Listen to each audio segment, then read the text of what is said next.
The New York Jets have made another sneaky signing, picking up a defensive end off the Tennessee Titans, and we're going to break down how he fits into the defensive end group that the New York Jets already have and what Aaron Glenn and Darren Mougey are cooking today in free agency. So what's up, guys? I'm Matt Long. Welcome to Jets Digest. Before we hop into the video today, only 24.1% of viewers are subscribed to the channel. So if you're not subscribed, please take a second, hit the subscribe button. It really helps me out a ton. But hopping into what we got for today, according to NFL insider Tom Pelissero, the New York Jets agreed to terms with edge Rashad Weaver on a one-year contract per source, a fourth-round pick by the Titans in 2021. Weaver has appeared in 36 career games and had 5.5 sacks in 2022, 2 years ago. So, Rashad Weaver, the New York Jets going out, acquiring another defensive end. Let's talk about who this guy is. We'll start with his past. Just like that said, Weaver was drafted by the Titans in the fourth round, 135th overall in 2021. He signed a 4-year contract with Tennessee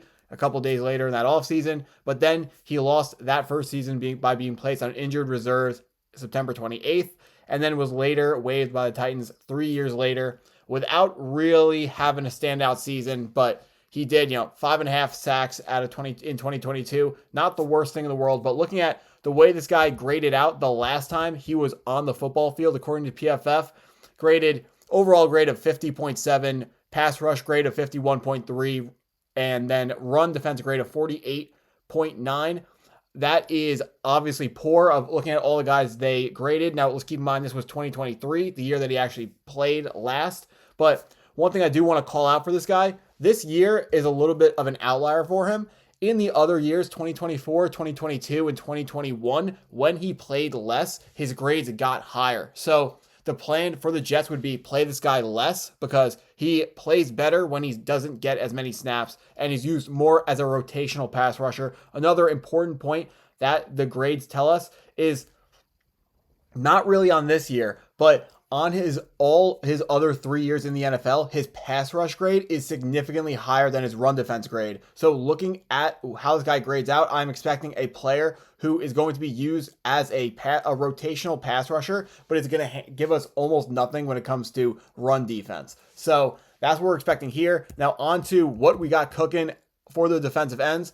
Ignore right defensive end, left defensive end doesn't really matter as much. Obviously, we got Jermaine Johnson and Will McDonald. Those are going to be our defensive ends for right now. Their jobs are absolutely safe. Rashad Weaver is not going to be touching either one of those guys' job. We have high hopes for both of our first-round picks here.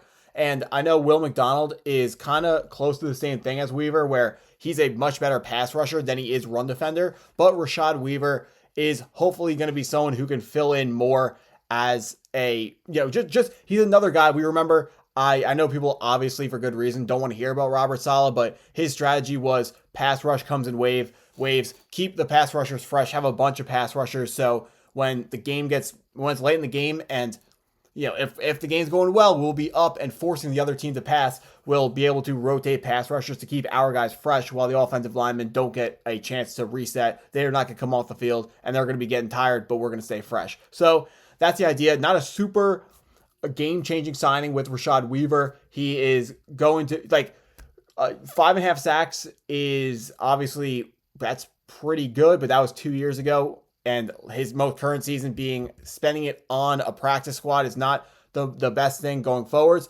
But clearly Glenn thinks that he sees this guy and he has decided that this is someone that he can work with. This is someone who he can go back to, he saw it in the past and thinks he can get something out of him. And this continues a trend. We saw with Brandon Stevens, he had a bad 2024, but his 2023 season was really good. This guy is the same thing where his last season, not very impressive, but before that, he did have some more impressive seasons. So Aaron Glenn clearly has been planning for when he becomes the shot caller, and he's identified guys that he wants to coach and identified guys who are going to fit whatever scheme he's going to be employing. And our new corner from the Ravens and then Weaver here are going to be guys who fit into that scheme. Now, we've talked about it a bunch. We're going to see a lot of crazy blitzes coming from Stephen Wilkes. Rashad Weaver, he's not going to be a special package guy.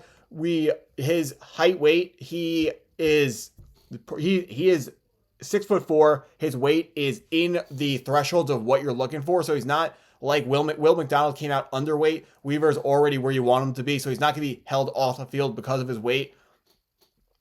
I kind of want to, I've been beating around the bush a little bit, and what I really want to say is this guy, he's not someone that we were expecting a whole lot out of, but he is another reclamation project. I say another because I do think the corner that we signed, he has to be able, Aaron Glenn needs to be able to coach the corner to go back to what he used to be. Now, Glenn, to make Weaver a worthwhile signing, he has to be able to coach him to be more productive and turn into the guy that he used to be. But if we have the good head coach that we believe we do have in Aaron Glenn, the guy who's going to build the culture and bring everyone along, coach these guys up well, he should be able to get the best out of these players. And I'm excited to see what he's going to be able to do. Now, Weaver, he is not looking at the draft coming up in next month, he is not going to have a massive impact on who the Jets are going to be looking at because this is a deep draft class. But if you're looking at defensive ends, that was a position that Joe Douglas put a very, very high priority on drafting. So that is most likely not going to be a priority for the upcoming class. For our regime in this draft, is not going to be a high priority. Although this draft class is very deep at the edge and defensive tackle position. So if an edge does slide down the board, it is very possible that we do see the Jets elect to take an edge later than day 1 or 2, because day 1 and 2, we got bigger, more important holes to fill, which that right tackle position, tight end. I mean, at this point, no tight end being signed, I think almost confirms that round 1 or round 2 or round 3, the Jets will be selecting the tight end of the future, whoever they deem that to be, which is exciting because we need more weapons. They also need a wide receiver really, really bad. But just going back defensively, we are going to be, I'm wondering where the run defense is coming from, because this guy's not a very good run defender in Weaver. And outside of Quinnen Williams, the defensive tackle position is looking pretty barren at this point. But like I said, that's a strong point of this draft. Mason Graham could be available at number 7 overall for the New York Jets. So there are plenty of options to fill that hole for Aaron Glenn. Now, are they going to, is Mason Graham currently, he is not, he's in mock drafts is looking like he's going to be gone before the New York Jets are picking. So if you're a fan of him, I wouldn't hold your breath about getting Mason Graham. I would be very excited to draft him, but I don't think he's going to be available when the New York Jets are on the board. We're really over here on Jets Digest, we're hoping the New York Jets can maneuver a trade down. But to get a trade down done, there has to be a team who wants to come up. And unless maybe someone really feels strongly about coming up for Will Johnson and they want another cornerback, that's the only player that I could really see someone coming up to try to draft, because the top of the draft isn't as strong as it's been in previous years.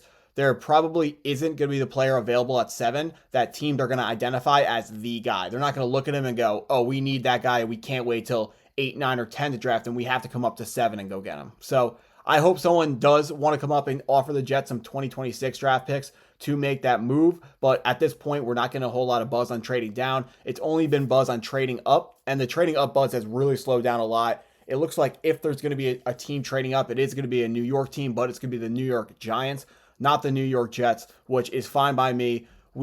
I want to hang on to the draft capital we have. We didn't do a good enough job drafting day 2 and 3 recently with Joe Douglas.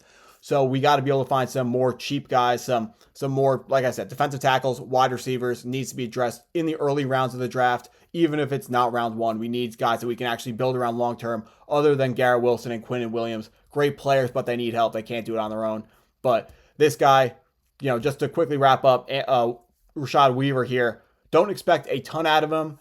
I would expect him to, because he got signed on day 3 of free agency, I would expect him to make the roster. But I wouldn't expect even the 5.5 sacks that he put up in 2022. I would not even expect him to return to that form.